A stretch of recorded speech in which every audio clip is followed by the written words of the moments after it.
University of Tennessee head coach Jeremy Pruitt speaks about who he sees as the Vols' opponents during his introduction ceremony in the Neyland Stadium Peyton Manning locker room Thursday, December 7, 2017. Missouri quarterback Drew Lock, 3, tosses the ball to his teammate during a game between Tennessee and Missouri at 4-0 Field in Columbia, Missouri, on Saturday, November 11, 2017. Photo, Katie McMecken / News Sentinel. Tennessee football could benefit from the hiring of former Alabama defensive coordinator Jeremy Pruitt. But what happens elsewhere in the SEC also will determine how far the Vols can distance themselves from a 4-8 record in 2017. Certainly, the next NFL draft will bear watching. Not because Tennessee will be much of a factor, but because some of its nemesis could. That's a good starting point for assessing how movement elsewhere could positively impact the Vols' climb from the bottom of the SEC. Adams, tough guys could help end tough times at Tennessee.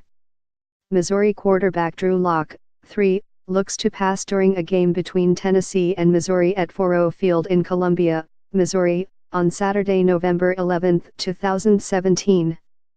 Photo, Calvin Matthews, Knoxville News Sentinel. The Missouri quarterback has beaten the Vols only once, but he has shredded their defense in each of the past 2 seasons. In Missouri's 63-37 loss to Tennessee in 2016, Lock passed for 320 yards and a touchdown. In 2017, he passed for only 217 yards, but had 4 touchdowns in Missouri's 50-17 victory. Lock just set an SEC single-season record for touchdown passes as a junior. His entire offensive line will return next season, and so will several experienced receivers. Bottom line, he should be even better in 2018. And the last thing UT's next defense needs to see is an improved Lock.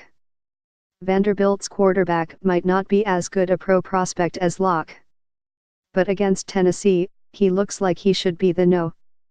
1 pick of whatever NFL draft he enters.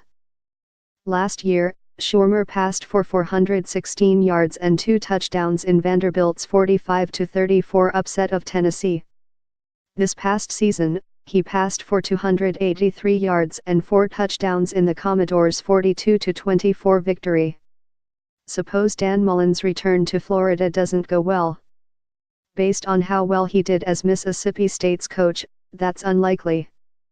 But you also have to consider Florida's track record.